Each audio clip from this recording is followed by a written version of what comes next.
Bon, ben, aujourd'hui, on va un peu changer, parce que j'ai beaucoup fait de l'épidémiologie au sud. Alors, je vais faire de la microbiologie environnementale, mais au nord. Et je vais vous parler d'échinococos alvéolaires.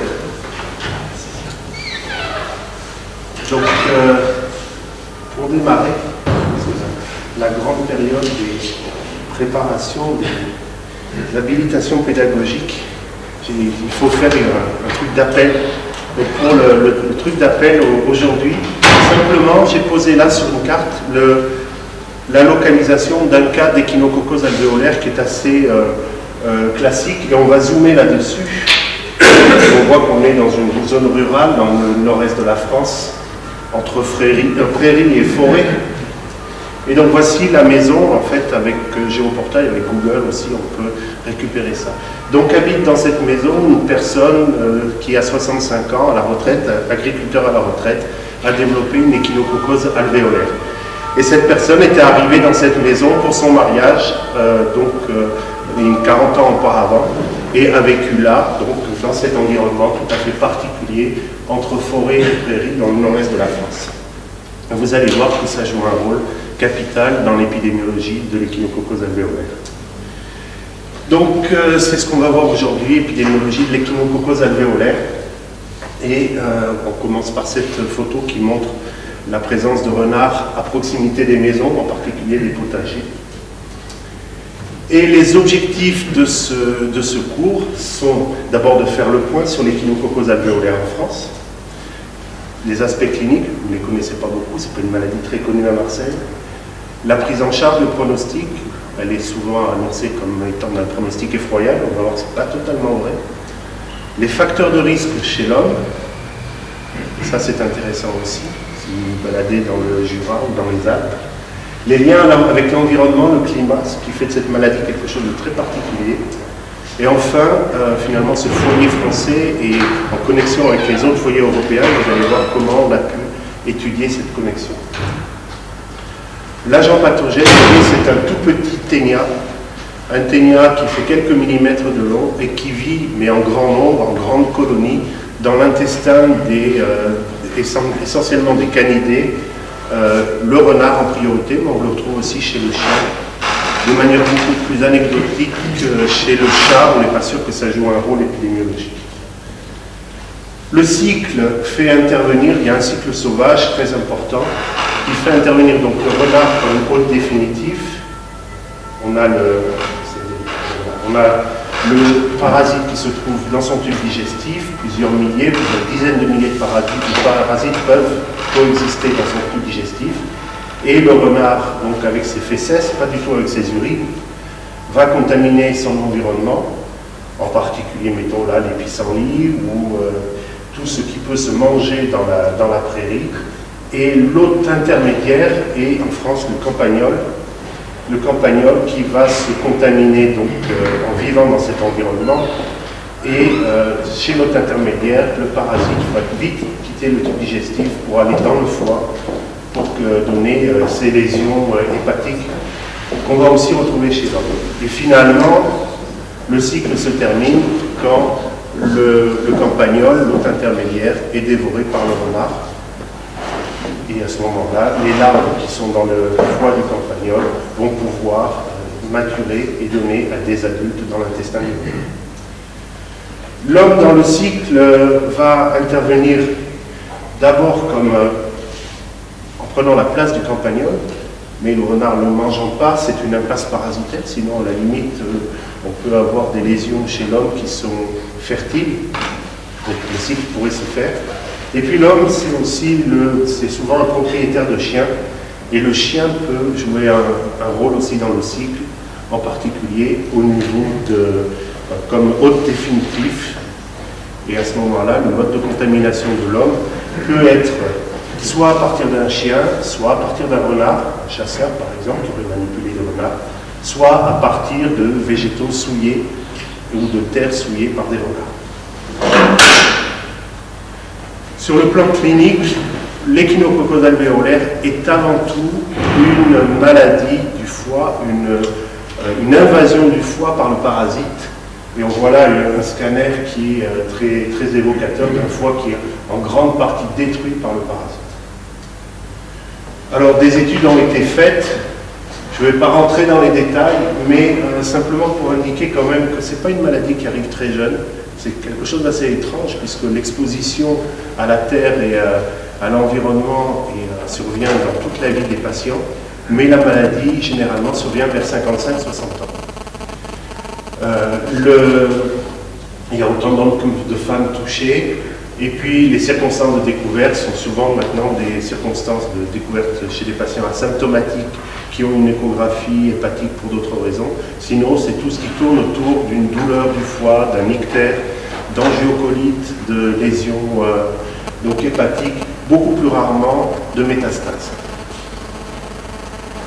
On a fait une étude très récemment sur les cas français d'échinococose alvéolaire. En gros, retenez qu'il y a à peu près une quinzaine de cas en France. Donc il existe un registre à Besançon, et à partir de ce registre, on a pu reprendre l'histoire de, maintenant on a plus de 400 cas étudiés, pour s'apercevoir que, bon, un certain nombre de patients étaient asymptomatiques, mais la majorité présente des lésions et donc présente des symptômes qui orientent pour la quasi-totalité vers le foie.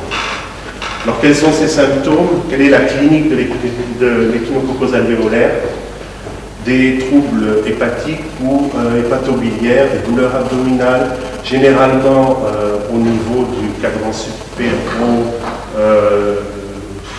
ça c'est la droite de l'abdomen, une hépatomégalie, une cholestase, et puis d'autres signes peut-être plus rares. Et dans d'autres cas, quand même, des signes beaucoup plus difficiles à interpréter. Asthénie, anorexie, pourquoi pas, mais surtout des signes qui évoquent une métastase ou un mode de départ tout à fait original.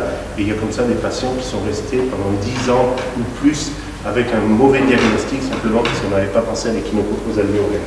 Donc des fois, si la lésion de départ n'est pas hépatique, ça peut être très compliqué.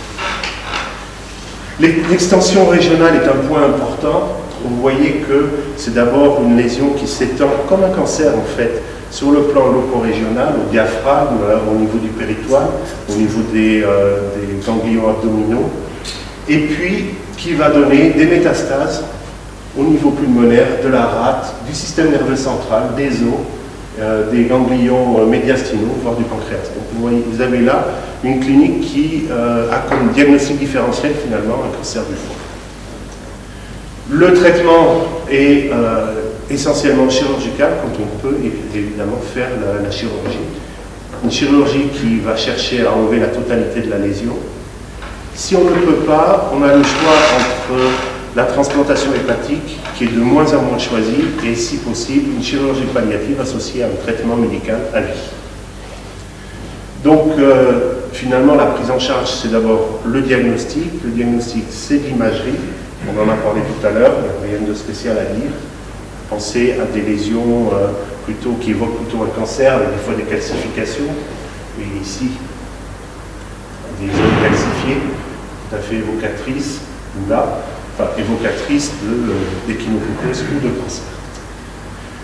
Le diagnostic repose aussi sur la sérologie et des travaux ont été faits. On y a contribué pour l'amélioration du diagnostic sérologique avec les techniques de Western blot qui permettent en particulier de différencier, lorsque les tracés sont complets, l'échinococose kystique, le kystidatique, de l'échinococose alvéolaire.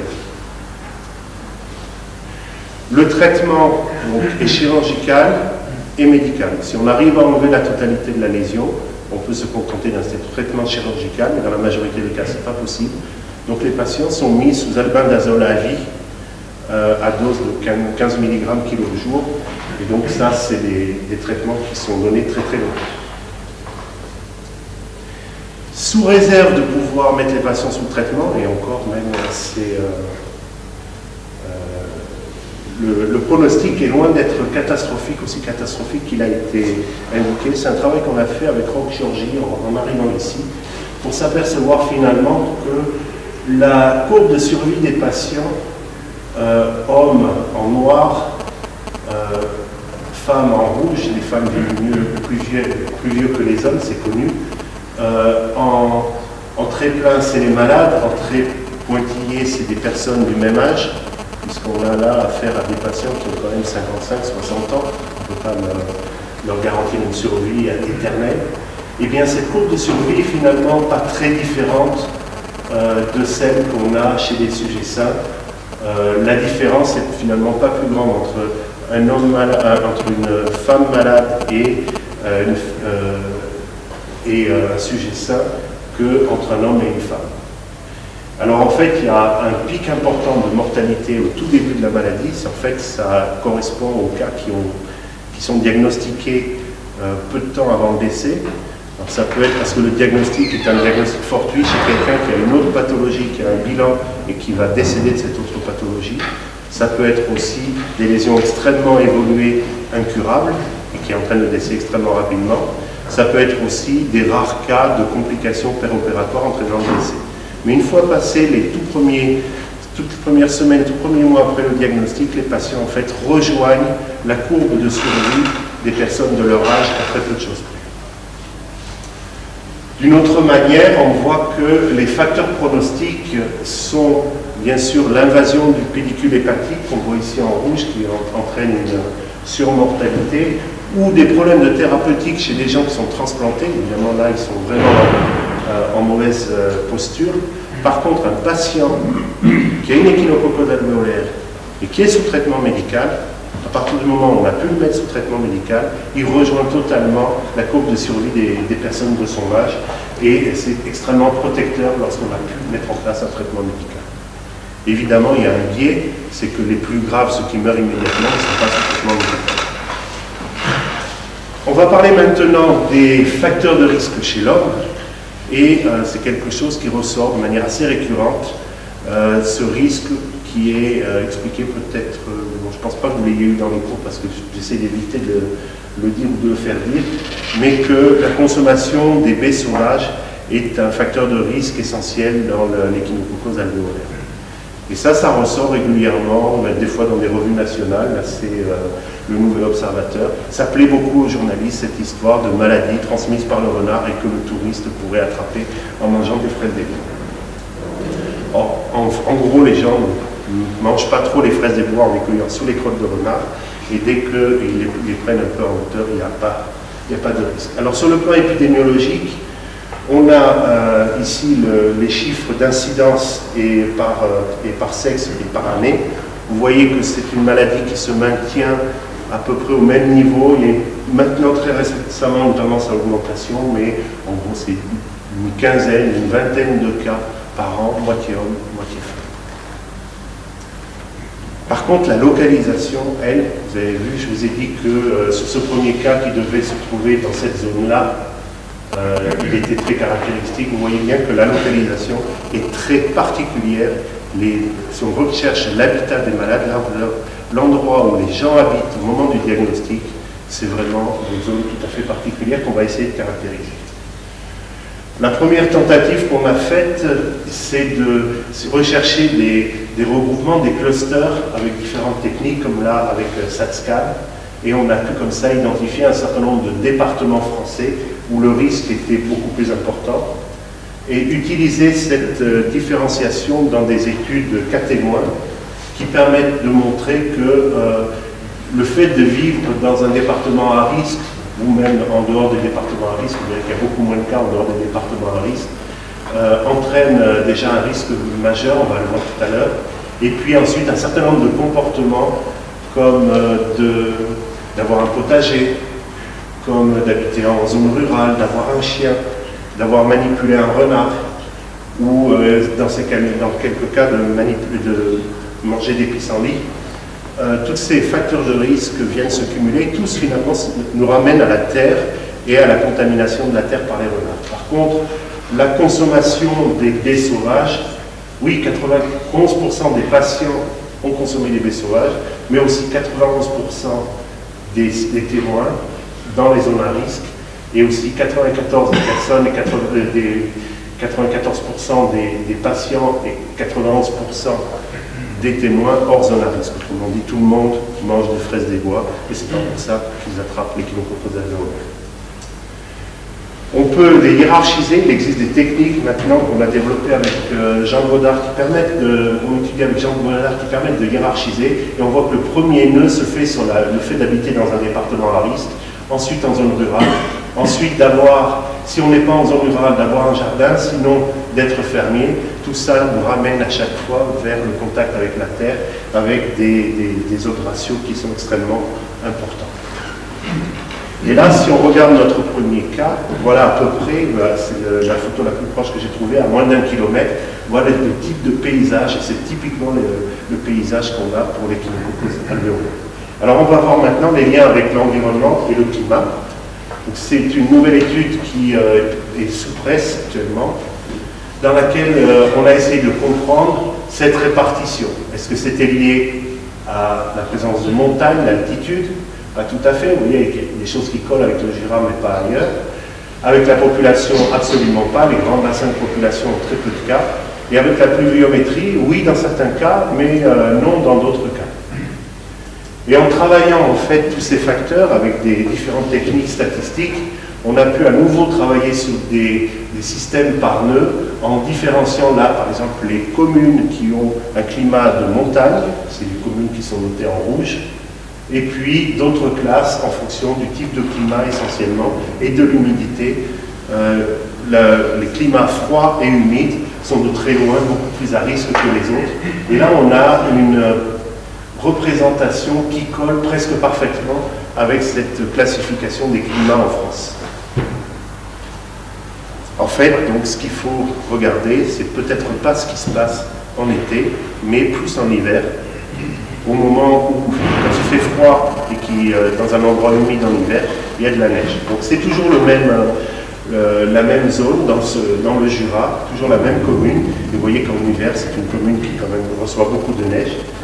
Et ça nous amène à nouveau à reparler du cycle, et du cycle sauvage qui joue un rôle très très important dans les Echinococos alvéolaires.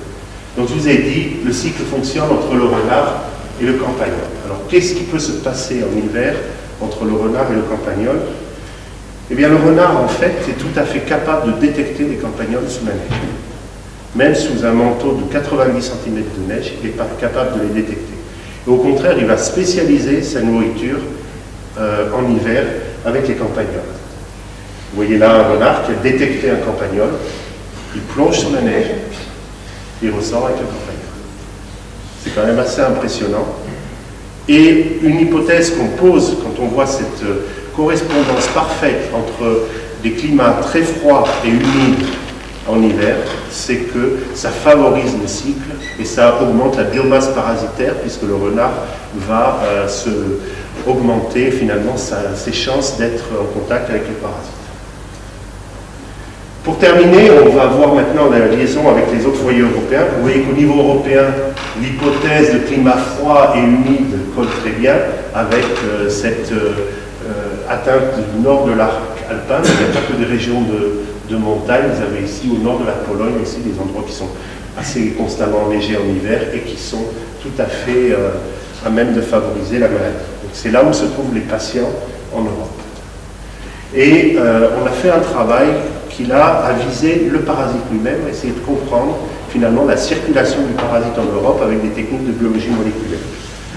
Bon, l'idée c'est de collecter des parasites en partant des renards, c'est les parasites sont dans l'intestin des renards, dans 9 régions différentes, les Ardennes, la Suisse, etc., jusque le nord de la Pologne, donc différentes régions en Europe, et on les a génotypés. Un des problèmes qui se posait pour le génotypage, c'était le fait que Echinococcus multilocularis est extrêmement monomorphe d'un point de vue séquence, et qu'il fallait trouver des outils extrêmement polymorphes pour pouvoir révéler ça. Alors l'outil, c'est pas du tout un spectre de masse, hein. C'est un résultat de PCR avec une amorce marquée, mais vous voyez, au lieu d'avoir un seul pic, on a un ensemble de pics, et ça correspond en réalité à des séquences qui sont présentes en grand nombre, on a calculé à peu près 1000 copies, mais avec à l'intérieur un microsatellite.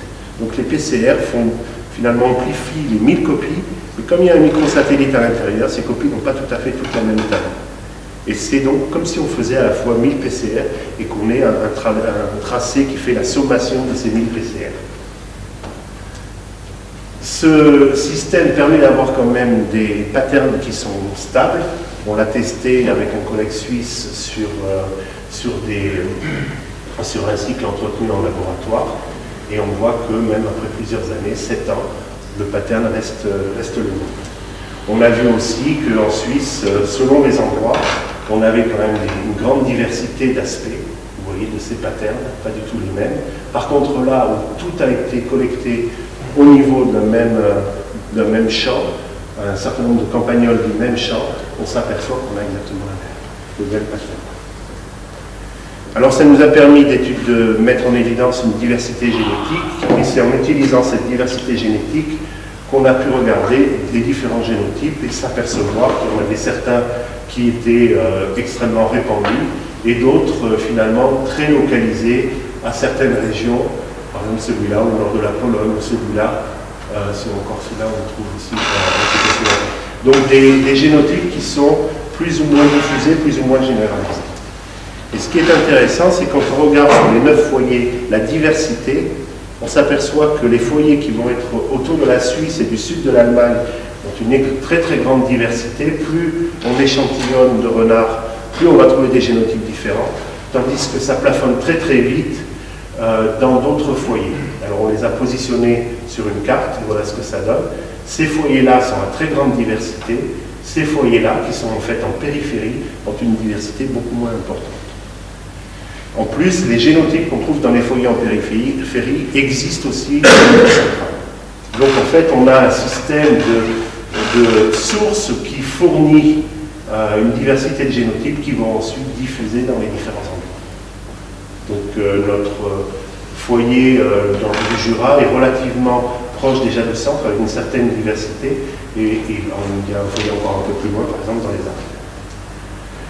Voilà, j'en ai fini. Je rappelle un certain nombre de points clés. D'abord, l'échinococose alvéolaire est une maladie difficile à traiter.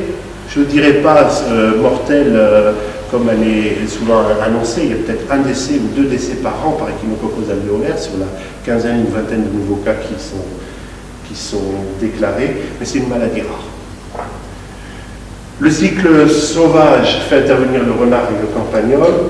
Et comme il y a aussi un cycle domestique, le chien, le fait d'avoir un potager, le métier d'agriculteur sont des facteurs de risque, tout ce qui est au contact avec la terre. Les zones à risque sont caractérisées par des hivers froids et humides, et là c'est vraiment la maladie que je trouve la plus fortement liée à un climat particulier. Et le parasite circule en Europe du Nord, depuis la Pologne jusqu'à l'est de la France, finalement c'est qu'un seul grand foyer. Alors pour en revenir à l'accroche, simplement, rappelez-vous cette personne qui, à 20 ans, 25 ans, a décidé de se marier et de s'installer à cet endroit-là. Donc, quand vous êtes dans ces circonstances-là, pensez bien, quand vous devez emménager quelque part, étudiez bien votre futur environnement, été comme hiver, puisque selon les circonstances. Voilà, et la bibliographie, j'en ai fini. Merci. Merci.